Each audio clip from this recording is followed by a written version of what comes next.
नमस्कार मित्रों, CEC online live lectures में आपका हार्दिक अभिनंदन है। हमने अपने पिछले व्याख्यान में जयशंकर प्रसाद की प्रसिद्ध रचना लहर की समीक्षा की थी।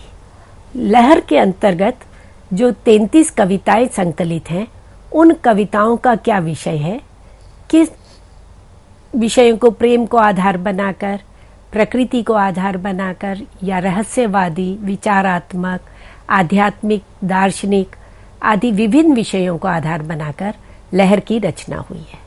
और लहर में 4 आख्यान परक रचनाएं भी हैं। अशोक की चिंता, पेशोला की प्रतिध्वनि, प्रलय की छाया और शेर सिंह का शस्त्र समर्पण। और बौद्ध धर्म से प्रभावित हुए तो बुद्ध धर्म की जो सारनाथ में, कुशीनगर में, जो सारनाथ में गौतम बुद्ध की पर्णकुटी बनी हुई थी, जहां उन्होंने बोधि वृक्ष के नीचे अपना प्रथम उपदेश दिया था, तो वहां पर जिस तरह से उपदेश चला करते थे, दर्शन के विभिन्न वाद विवाद हुआ करते थे, और जहां पर गौतम बुद्ध ने दुखों से मुक्ति का उपाय और करुणा और मानवता का प्रचार किया, मध्यम मार्ग की बात की, उसके प्रति कवि आकर्षित होते हैं और बौद्ध धर्म की इस मानवतावादी भावना को लेकर के वरुणा की शांत कछार कविता की रचना करते हैं। और इसी के साथ ही वे रहस्यवादी कविताओं की भी रचना करते हैं। तो विभिन्न जो इंद्रधनुषी कविताएं, विभिन्न विषयों को लेकर के जो कविताएं रची गई, उनके काव्य सौंदर्य की बात अब हम इस व्याख्यान में करेंगे। तो लहर जो जयशंकर प्रसाद द्वारा रचित एक कविता संग्रह है, इसे हम गीति काव्य भी कह सकते हैं, क्योंकि इसमें प्रगीतों की रचना है। प्रगीत अंग्रेजी के लिरिक के ऊपर आधारित है। और गीति काव्य छायावाद में एक अलग अपनी पहचान रखते हैं। छायावादी कविता द्विवेदी युगीन या भारतेंदु युगीन इतिवृत्तात्मकता की प्रतिक्रिया के रूप में हमारे सामने आती है। स्थूल के प्रति विद्रोह के रूप में सूक्ष्म को लेकर के, सूक्ष्म का स्थूल के प्रति विद्रोह, इस भाव को लेकर के छायावादी कविता हमारे समक्ष प्रस्तुत होती है। 1918 से लेकर 1938 तक का जो एक काल है, ये छायावाद का काल माना जाता है।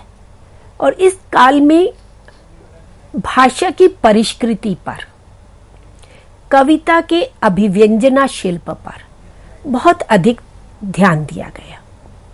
और इसके सूत्रधार जयशंकर प्रसाद माने जाते हैं, जिन्होंने स्वयं द्विवेदी युगीन प्रवृत्तियों के आधार पर कविता लेखन प्रारंभ किया, परंतु उसको छोड़ करके फिर वे छायावादी प्रवृत्तियों की ओर मुड़ते हैं और कविता को स्थूलता से सूक्ष्मता की ओर ले जाते हैं, कविता को इतिवृत्तात्मकता से लाक्षणिकता की ओर, अभिधा से व्यंजना की ओर लेकर के जाते हैं। तो इस तरह से कविता में एक लाक्षणिकता, एक व्यंजनात्मकता, ध्वन्यात्मकता, प्रतीकात्मकता का सौंदर्य प्रस्तुत करते हैं। और केवल प्रसाद ही नहीं, इनके समकालीन सुमित्रानंदन पंत, सूर्यकांत त्रिपाठी निराला, महादेवी वर्मा, इन सबकी कविताएं इस तरह से स्थूल के प्रति विद्रोह करती हुई एक सूक्ष्म रूप में कविता को एक परिष्कृति प्रदान करती है। लहर की बात करें तो लहर कवि की अंतरतम भावना का प्रतीक है। कवि के भीतर जो भावनाएं थी, चाहे वो प्रेम परक भावना थी या दर्शन से संबंधित थी, जो प्रकृति सौंदर्य से लेकर थी, तो उनका प्रतीक, साक्षात प्रतीक के रूप में लहर प्रस्तुत होती है। कवि की आंतरिक दशा का प्रतीक बनकर के आई है। आंसू यदि प्रसाद के जीवन की हलचल है तो लहर उसकी शांति। जब तक कवि आंसू की रचना कर रहा है तो वहां हम देखते हैं कवि के मन में, उनके जीवन में एक हलचल दिखाई दे रही है। उनके जीवन में एक घनी पीड़ा है, एक वेदना है जो आंसू के रूप में उभर कर बह जाती है।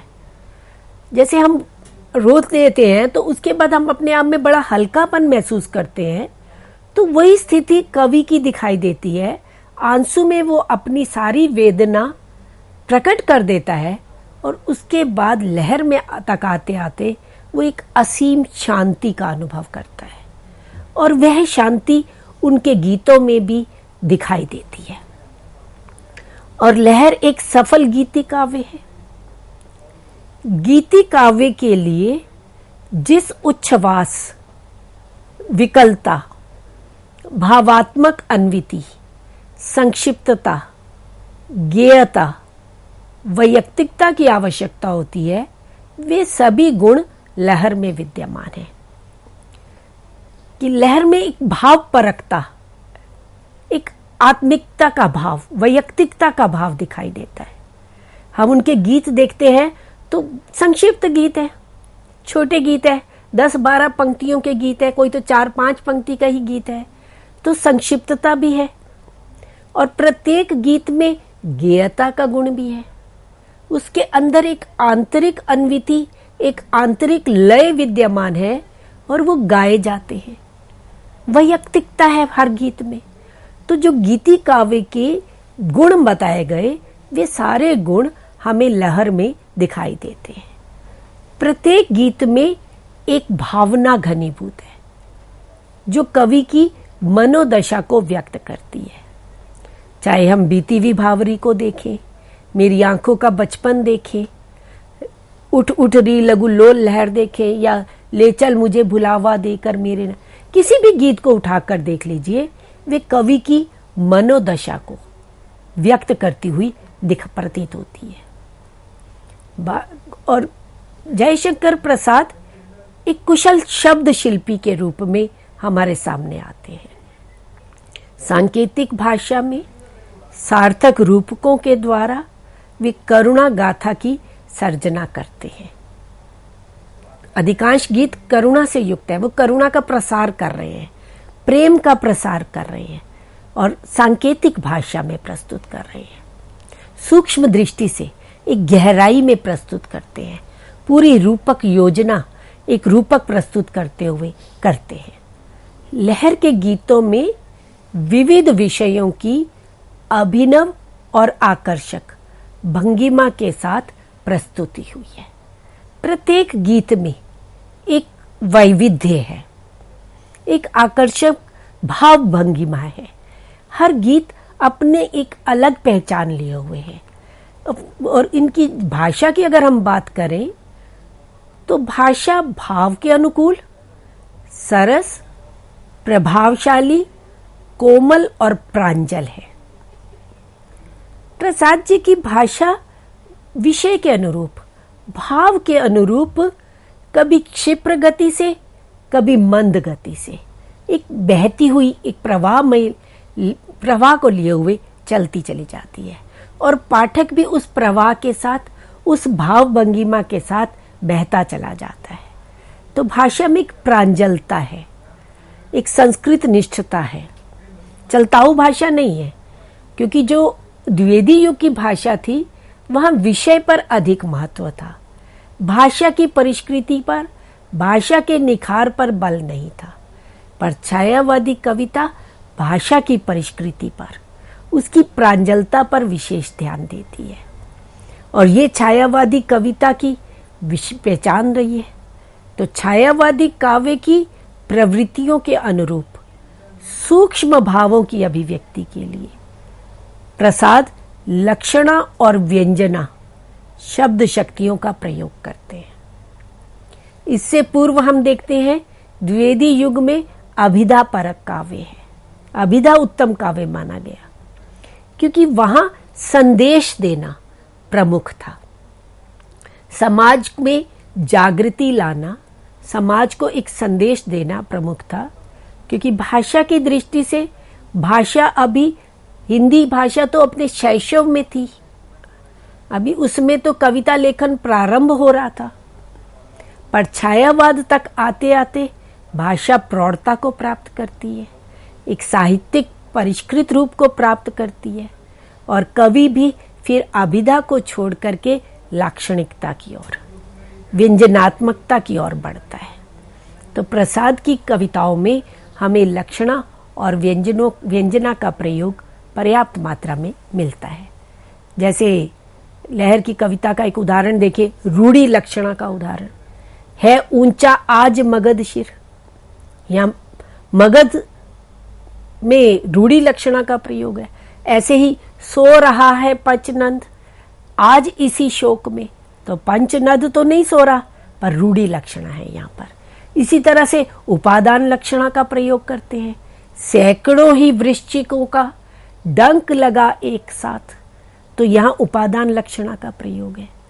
ऐसे ही व्यंजना शब्द शक्ति का बड़ा सुंदर प्रयोग, कामायनी तो में तो बहुत ज्यादा हमें व्यंजना मिलती है, लहर के गीतों में भी व्यंजना शब्द शक्ति का सौंदर्य निखरा हुआ है।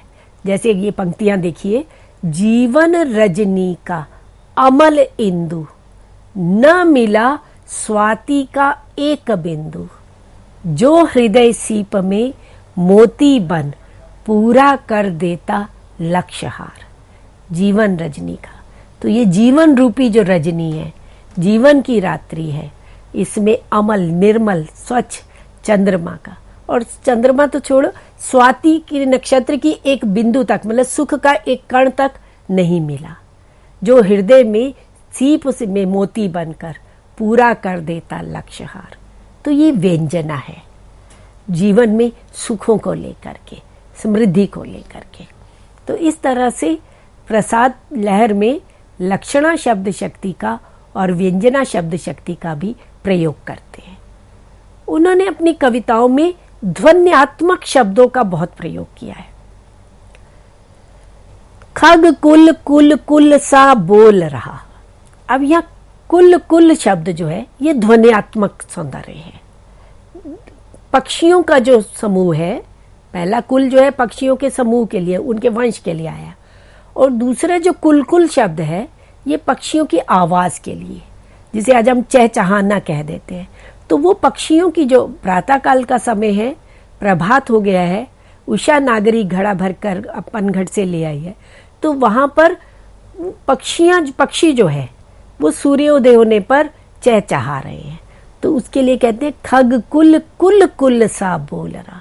तो एक ध्वन्यात्मक शब्दों का प्रयोग कर रहे हैं। नाद सौंदर्य बड़ा सुंदर है, उठ उठ री लघु लघु लोल लहर, इस सूखे तट पर छिटक चहर। तो ये नादात्मक सौंदर्य कविता में एक आंतरिक अन्विति पैदा करता है, एक उसमें लय लेके आता है।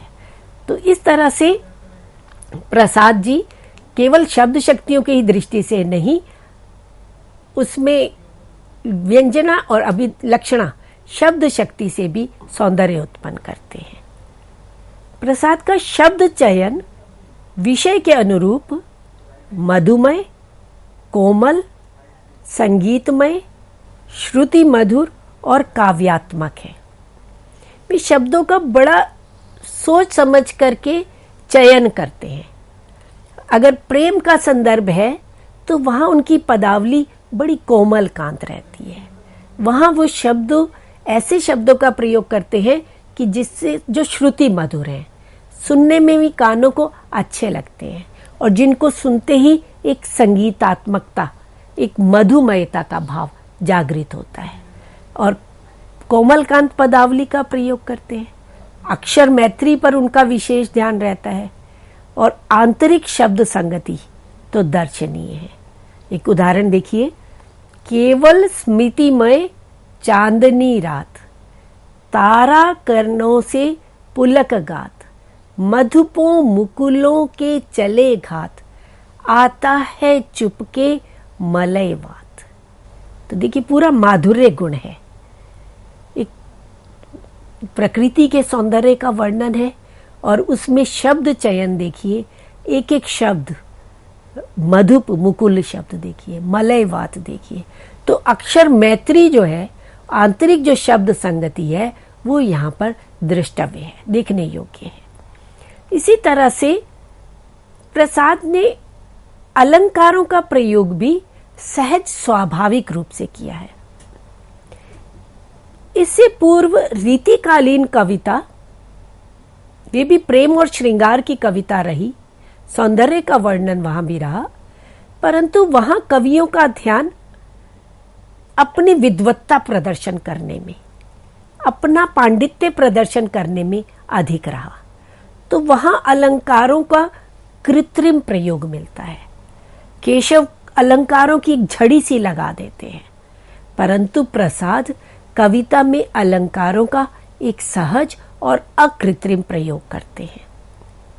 और अलंकार भाषा की समृद्धि, राग की पूर्णता एवं अभिव्यक्ति की प्रभावोत्पादकता में सहायक बन करके आए हैं। कहीं पर भी कविता अलंकारों के कारण बोझिल नहीं हो गई है, क्लिष्ट क्लांत नहीं हो गई है, दुर्वता नहीं आई है। अलंकारों का एक स्वाभाविक प्रयोग है। और अलंकारों में भी उन्होंने सादृश्य मूलक अलंकारों का भी और वैषम्य मूलक अलंकारों का, दोनों ही प्रकार के अलंकारों का सहज प्रयोग किया है। चाहे उपमा देखें हम, मलया नीलसी कहते हैं, बीती विभावरी जागरी, अंबर पनघट में डुबो रही, वो पूरा रूपक बांधते हैं। तो कितना सुंदर रूपक का वर्णन है।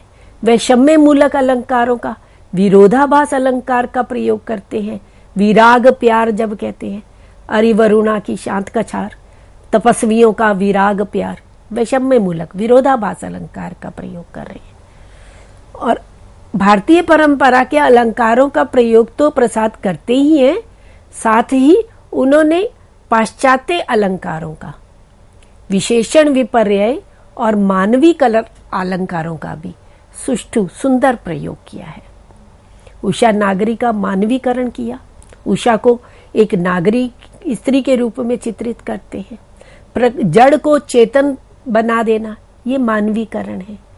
तो इस तरह से अलंकारों का भी सहज सौंदर्य हमें प्रसाद की कविताओं में दिखाई देता है। अप्रस्तुत विधान इनका नवीन है, अनुपम है। जो भी अप्रस्तुत प्रयोग करते हैं वो नवीन लेकर के आते हैं। परंपरागत अप्रस्तुतों को भी लेते हैं और साथ ही विषय के अनुरूप, भाव के अनुरूप, मूर्त और अमूर्त दोनों प्रकार के अप्रस्तुतों का प्रयोग प्रसाद करते हैं।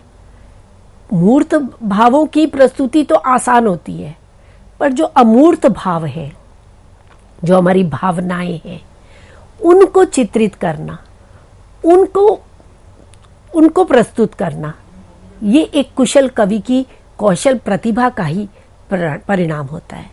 और यही उनकी प्रतिभा पता चलती है। और प्रसाद जी इस तरह के मूर्त के लिए अमूर्त का प्रयोग, अमूर्त के लिए मूर्त का प्रयोग, रूप, गुण, प्रभाव आदि साम्य को ध्यान में रख करके अप्रस्तुतों का विधान करते हैं। जैसे मूर्त के लिए अमूर्त का प्रयोग हम देखें, खिली स्वर्ण मल्लिका की सुरभित मंजरी सी, ये मूर्त के लिए अमूर्त का प्रयोग है।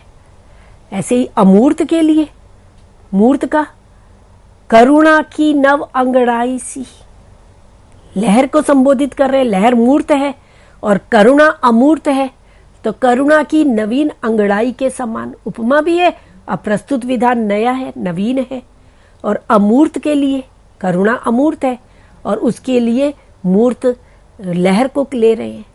तो इस तरह से इनका प्रतीक अप्रस्तुत विधान जो था वो रूप, गुण, प्रभाव, इन सब की समता को देखते हुए, साम्य को ध्यान में रख करके कवि ने लहर में, गीतों में प्रस्तुत किया है। ऐसे ही जो छायावादी कविता है उसमें बिंब और प्रतीकों पर विशेष ध्यान दिया गया है। कविता पूरा एक बिंब प्रस्तुत कर देती है। इंद्रिय बिंब जो है, दृश्य बिंब जिसको हम चित्रात्मकता भी कहते हैं, वे इन कविताओं में स्पष्ट रूप से उभर करके आती है।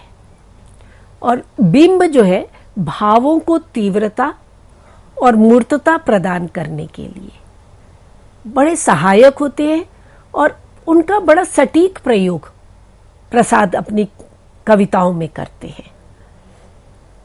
प्रकृति से वे प्रतीक लेते हैं, जैसे ले चल बुलावा देकर मेरे नाविक धीरे धीरे, सागर लहरी की बात करते हैं, अंबर के कानून। तो प्रेम का वर्णन है, प्रिया अपने प्रियतम से किस तरह से अपने मन की बात को कहे, तो उसके लिए वो सागर लहरी का प्रतीक प्रस्तुत करते हैं कि वो प्रियतमा के रूप में है और आकाश अंबर जो है वो प्रिय के रूप में है और उसके कानों में वो धीरे धीरे अपनी बात कह रही है।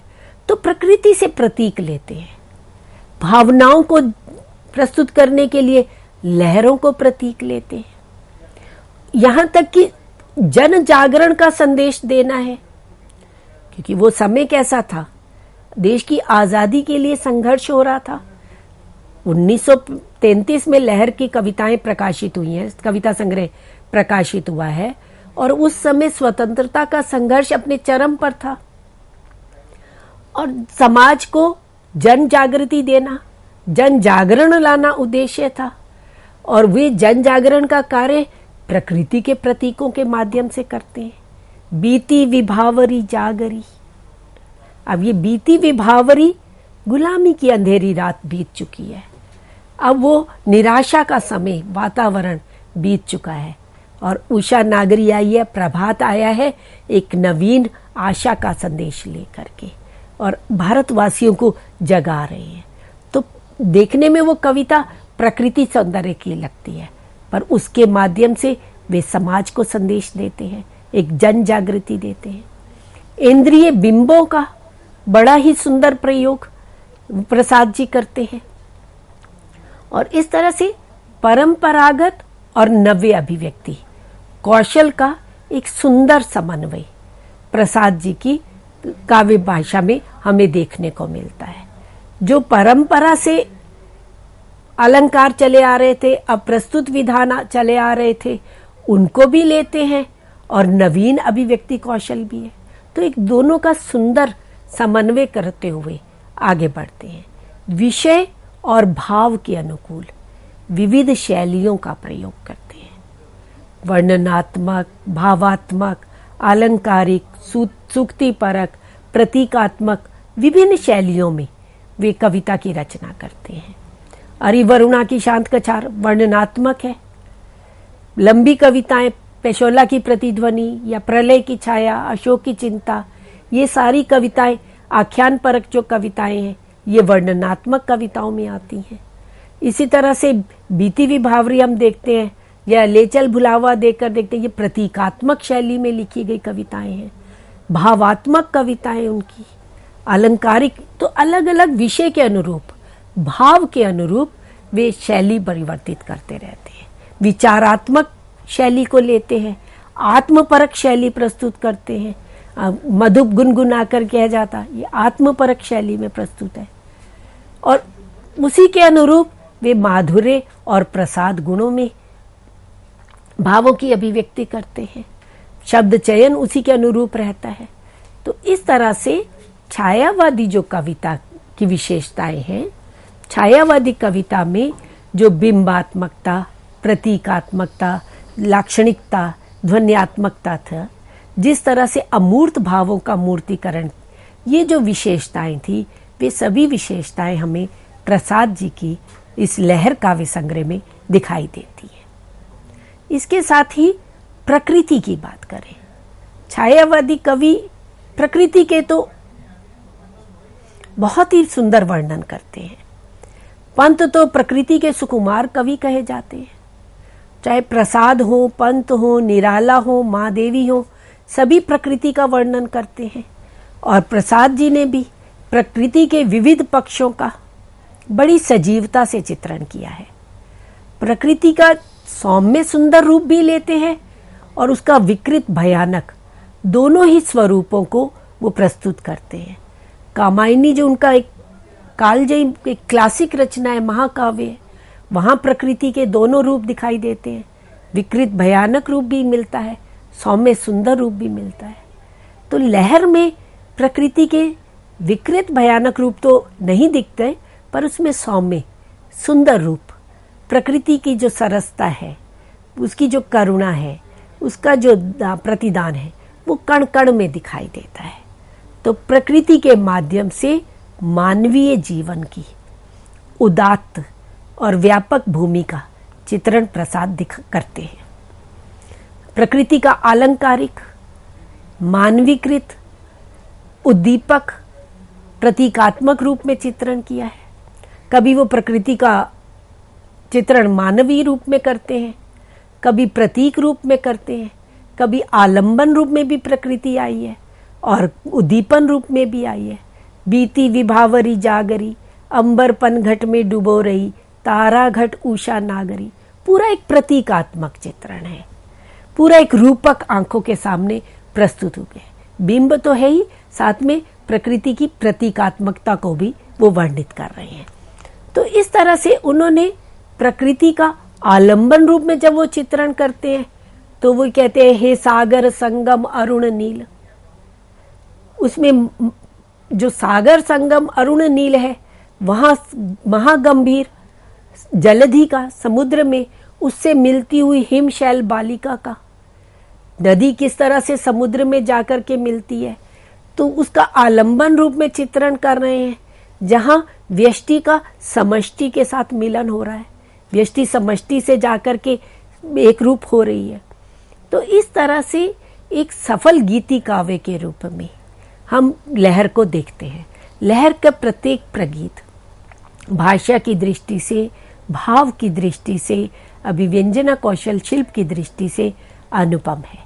तो इस तरह से मित्रों, आज हमने प्रसाद की लहर कविता संग्रह की काव्य सौंदर्य पर चर्चा की। धन्यवाद।